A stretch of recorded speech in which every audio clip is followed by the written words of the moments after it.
오늘 하나님께서 우리에게 주신 말씀은 시편 90편 1절에서 4절과 17절의 말씀입니다. 함께 한 목소리로 말씀을 읽어보겠습니다. 시작. 주여, 주는 대대에 우리의 거처가 되셨나이다. 산이 생기기 전 땅과 세계도 주께서 조성하시기 전 곧 영원부터 영원까지 주는 하나님이시니이다. 주께서 사람을 티끌로 돌아가게 하시고 말씀하시기를 너희 인생들은 돌아가라 하셨사오니 주의 목전에는 천년이 지나간 어제 같으며 밤의 한순간 같을 뿐임이니이다. 주 우리 하나님의 은총을 우리에게 내리게 하사 우리의 손이 행한 일을 우리에게 견고하게 하소서. 우리의 손이 행한 일을 견고하게 하소서. 아멘. 다 함께 인사할까요? 샬롬! 오늘도 예배하기 위해 소년부 예배로 나온 여러분 반갑습니다. 어느덧 길었던 여름방학이 지나가고 대부분의 소년부 친구들이 개학을 맞이했을 텐데요. 왜 이렇게 유독 여름방학은 짧게 느껴지는지 모르겠습니다. 하지만 그건 그만큼 우리가 뜨거운 여름을 보냈다는 증거가 아닐까 싶은데요. 시작되는 2학기도 함께 예배하면서 힘차게 달려봅시다. 오늘도 우리가 매주 나누는 샬롬이라는 인사말처럼 여러분 안에 평안이 가득한 주일이 되시길 바랍니다. 오늘의 말씀은 모세의 노래라는 제목으로 함께 이야기를 나누려고 합니다. 여태까지 이스라엘 백성들이 출애굽을 하고 광야를 건너는 장면을 살펴보았는데요. 오늘은 시계바늘을 뒤로 돌려서 마지막 장면을 살펴보려고 해요. 마지막 장면에서 이스라엘 백성들은 광야를 무사히 건넜고 하나님께서 약속하신 가나안 땅을 바로 눈앞에 두고 있습니다.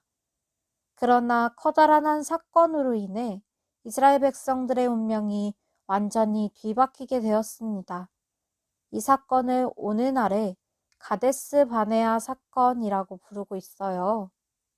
십계명을 받고 시내산에서 출발한 이스라엘 백성들은 가데스 바네아라고 하는 곳에 이르렀습니다.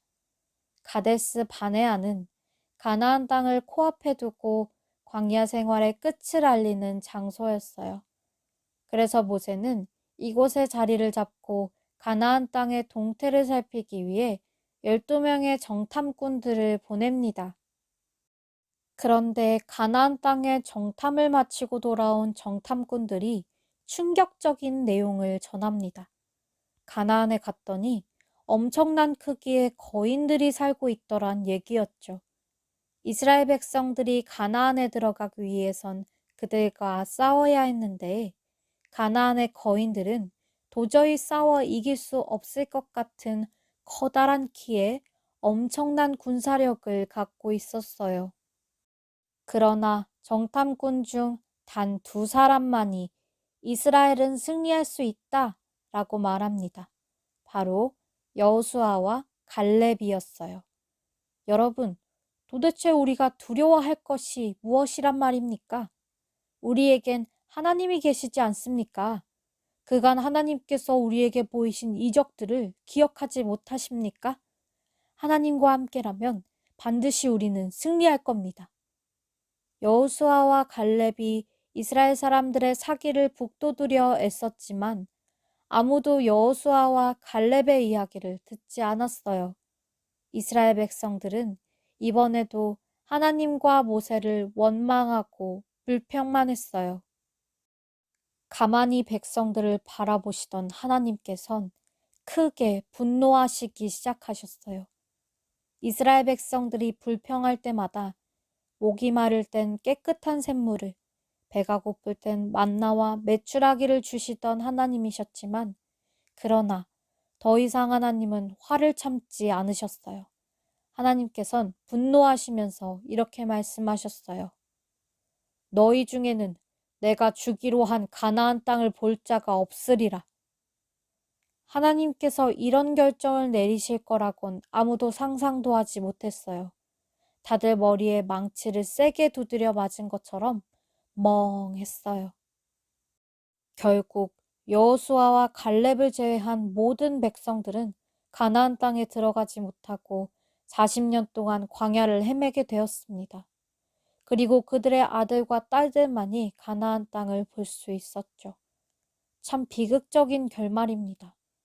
애굽에서 태어나 고된 노예 생활을 하다 겨우 애굽을 탈출했는데 평생 광활한 사막을 헤매다 죽어야 한다니요. 오늘의 본문인 시편 90편은 바로 이러한 배경을 갖고 있었습니다. 시편은 하나님을 찬양했던 사람들의 시와 찬양을 모아놓은 책입니다. 총 5권의 책으로 나뉘어진 시편 중 제4권은 모세의 기도라는 제목을 가진 시편 90편의 노래로 시작하고 있습니다. 모세의 시편은 가나안 땅에 들어가기 직전 이스라엘의 모습을 묘사하고 있습니다. 천천히 시편 90편을 읽다 보면 하나님께서는 대대에 걸쳐 우리를 돌보아 주셨는데 이젠 하나님께서 화가 나셨고 하나님의 분노 앞에서 자신들이 늙어가고 있다고 말하고 있어요. 마치 가나안 땅에 들어가지 못하고 광야 생활을 계속하며 늙어가는 이스라엘 백성들의 처지를 나타내는 것 같습니다. 하지만 이 말씀의 핵심은 이스라엘 백성의 안타까운 처지와 슬픈 결말이 아닙니다. 모세는 평생을 꿈꿔왔던 가나안 땅에 들어가지 못하게 된 절망적인 상황 속에서도 하나님을 노래하고 있습니다. 모세의 노래는 하나님이 누구이신지와 인간이 어떤 존재인지에 대해 알려주고 싶어 합니다. 하나님은 이스라엘 백성들에게 먹을 음식과 마실 물을 주셨듯 하나님은 우리를 돌보시고 살게 하시는 분입니다. 그에 비하면 인간은 하나님 없이는 쉽게 상처받고 포기하는 존재입니다. 하지만 하나님께서 누구이신지를 확실히 알므로 내가 누구인지를 정확히 알 수 있습니다. 하나님께서 나와 함께 하실 때, 하나님께서 우리를 사랑하신다는 사실을 깨달을 때, 우리는 우리가 하나님의 자녀이고 다시 일어설 수 있다는 사실을 깨닫게 됩니다. 사랑하는 소년부 친구들, 자신들의 불평과 불만으로 인해 가나안 땅에 들어가지 못한 이스라엘 백성들의 결말은 광야에서 굶어 죽는 것이 아닙니다. 하나님께선 이후로도 계속 백성들을 사랑으로 먹이시고 돌보아 주셨습니다. 하나님의 인도하심 속에서 이스라엘 백성들은 40년 광야 생활을 통해 하나님이 누구이신지, 내가 누구의 자녀인지 깨닫게 되었습니다.